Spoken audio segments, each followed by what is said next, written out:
In with blowback, as aforementioned, while the U.S. tries to muscle countries and companies all over the world, including Huawei, into not doing business with Iran, the world seems to be pushing back. Normally, we would hear that our usual adversaries and critics and rivals, China, Russia, Iran itself, and others, would be coming up with ways to get around U.S. sanctions. But the pushback is not coming from adversaries and critics or rivals. It's coming from our longtime allies, members of the European Union, who have come up with something that's called INSTEX.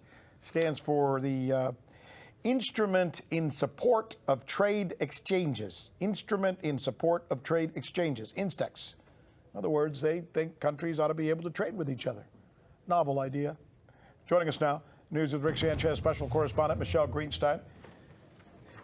I bet we could almost rename this INSTEX thing the Iran workaround plan. Right. It's definitely been called stuff along those lines. This facilitates trade between Iran and EU country without sending any money across borders. So like you kind of just alluded to, it's designed to bypass U.S. sanctions. So it's essentially a barter arrangement, and it's not yet operative, but it makes this channel through which transactions can be enabled in the absence of SWIFT, which is the current dominant international payment system. Now, as some background, it was established in January and created as a reaction to the U.S. unilaterally withdrawing from the JCPOA.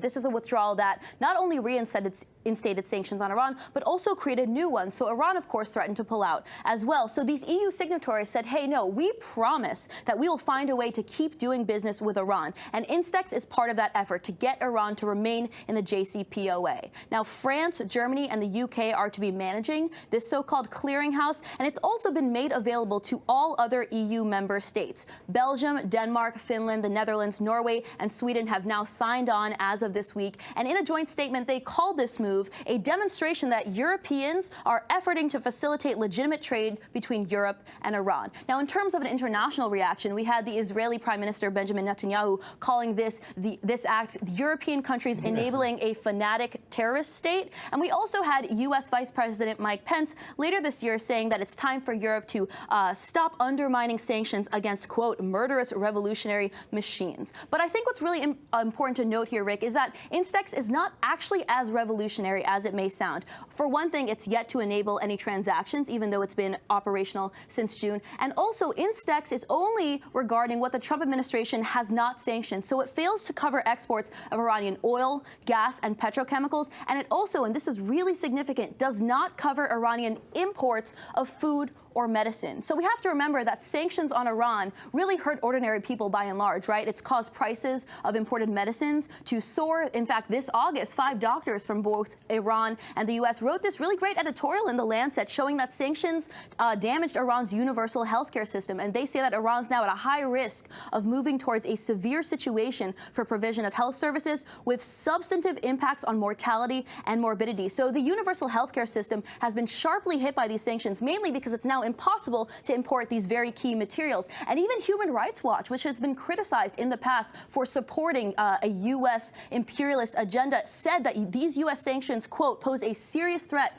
to Iranians' right to health and access to essential medicines. So many are calling INSTEX kind of more smoke and mirrors than an actual change in policy. So, yeah, that's interesting. I was going to follow up by asking you just that. If it really doesn't help Iran in terms of being able to sell its oil or being able to feed its people, then who's it helping? I mean, there's definitely a political upside here. It definitely gives the appearance that these EU countries want to restore, quote unquote, normal trade relations with Iran. But they're, of course, still complicit with the Trump administration's economic warfare. In fact, Iranian Foreign Minister Javad Zarif said, quote, for the past 5 months, Europe has been trying to give us credit in return for the sale of Iranian crude oil to make the country stay in the JCPOA. But it has not been able to do even this little job because it is not even allowed by its master.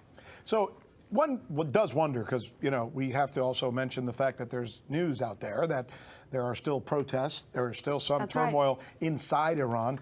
How much of that is manifested by these sanctions and this pressure that's being put on the Iranian economy? Right. I think this goes back to the essential point, which is that sanctions do hurt ordinary people. This, of course, paves the way for unrest. And this current protest movement that we're seeing now in Iran was sparked by this gas hike, right? And according to U.S. law, this is also important. The president is actually authorized to provide financial and political assistance to Iranians so long as they are committed to being against the government. So it's possible that the U.S.'s hands may not be so clean. But I think it's also, and this is my final point, I promise, it's important to note that although you could say that this is blowback, you could also say that the JCPOA and its subsequent withdrawal by the U.S. actually works right in with the agenda that many are saying the U.S. have, which is regime change in Iran. According to the Brookings Institution, which has been called the most prestigious think tank in the world by the New York Times, they said that this is how regime change in Iran would play out. They said, quote, "For those who favor regime change or a military attack on Iran, the ideal scenario would be that the U.S. and the international community present a package of positive inducements like the Iran deal. And any military operation against Iran would probably be very unpopular, but the best way to maximize support is to strike only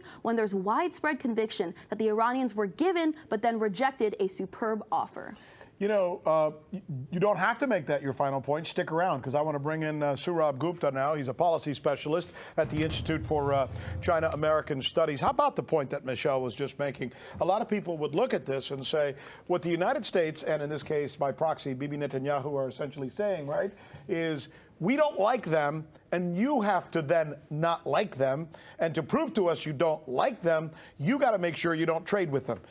I mean, it sounds rudimentary, but that's pretty much the argument. Am I wrong? You're absolutely correct. It's the fading days, the dying days of the unipolar moment, and trying to milk it as much as possible, and trying to see that you coerce and force allies, partners, or anybody in the international community. But how significant is it that, I think we mentioned this earlier, guys, that this is not Russia pushing back. This is not Iran pushing back. This is not China or Pakistan pushing back. This is the European Union pushing back against the United States of America. How significant is that? I think it's very, very significant.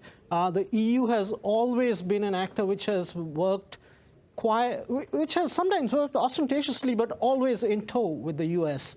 And for the first time, we are seeing the the EU actively questioning itself as to where the heck are we going with the U.S. Some European countries have followed the U.S. in many of the U.S.'s wars, and it's not really turned out well for them. Right. I think it's been a Iraq, long time. Yes. Tony Blair. Libya. Egg on his face. Continue. Yep. And so they've finally come around to thinking that maybe we are not being led necessarily in the best in the best direction. And now with populism and Trump's trade protectionism, there's been a real divergence between the two countries. But there's a difference here too, and I think we would be foolhardy to not mention that these countries who are essentially going against U.S. policy are bound by a treaty to do that, right? Oh, absolutely, particularly in the Iran deal. And here's the real irony of it. First of all, let me get to your point. The U.S. stepped aside from the six-party deal, which was hammered out with Iran, but the other members of that deal have obligations to Iran. They signed a deal and they have to honor it, right? Exactly. So it's fine to say Iran is not honoring aspects of it, but it's also you are not honoring aspects of it. And so, I mean, they have obligations and legal obligations. Right. And this has been consecrated as a UN Security Council resolution, international law. So, I mean, you just can't walk away from these things. So they have an out. They can say to the United States, look, we'd like to be on your side on this thing, but we can't because, after all, we are signatories to this deal, this contract, and we have to honor it. Yeah. And, you know, this is where the issue has gotten completely out of hand. The U.S. used to champion international law and ensure that parties would adhere to international law. Here, the U.S. steps away from international law, and when countries try to adhere to international law, the U.S. says, I will come and sanction you. That's the point. There's a real irony there, right? Cat and mouse game. Now, let's talk a little bit about something I mentioned at the beginning of the newscast, Michele, and that's this ban on Huawei, which, when you put that together on the sanctions against Iran and what's going on with Europe, I mean, it seems very strident, doesn't it? Well, Mr. Gupta said something interesting. He said we're seeing the fading days of the unipolar moment, and it's no secret that China is a big contributor to this emerging multipolar world, right? And there are a number of front lines to this U.S.-led war on China, or the U.S. attempt to, maybe slow that rise down. One of those is the isolation of technology giants like Huawei, because this is kind of a sign of our tech domination. The West Western dominance in the tech sector really being in decline, the Chinese economy is growing, especially in the technology sector. But what I want to ask you, since you've been watching this for a while, is given that the U.S. just passed this Hong Kong Human Rights and Democracy Act, right, which is sanctioning officials and also really protecting foreign influence in Hong Kong, is it possible that we're even going to see a substantial trade deal between the U.S. and China? Because even China now has pushed their own sanctions back. They're not sanctioning NGOs. And as a caveat, it just got pushed back today. The Trump administration announced today, and the market went down, that this thing may not happen when we thought it was going to happen. Maybe not until after the election, they're saying now. A substantial deal will not happen. That's absolutely certain. But I think on both sides, there's an incentive structure going to get something happening. And I think particularly from both sides, frankly, Trump, obviously, we know he needs to go into the election. Manufacturing is doing terrible. Many farmers have been hurt. He needs a deal. He's played his leverage card as long as he could, and now he has lost that leverage because he faces an election and he needs a deal. China knows that. China knows it has the leverage, but it also knows that it doesn't have the leverage for an unlimited time in case the man comes back as a president. So it's yanking the president a little bit right now, but it will try to sign on to it. I never thought I would quote lines. Sarah Palin, but I'm going to go ahead and quote Sarah Palin. Let's Are do you it. guys ready? I'm so ready. What you just suggested is that what we're going to end up is not a real deal between China and the United States, but rather lipstick on a pig. You're correct, absolutely. Or she is. My thanks to you, Sourabh. My thanks to you, Michele. Great segment, smart stuff. Tonight.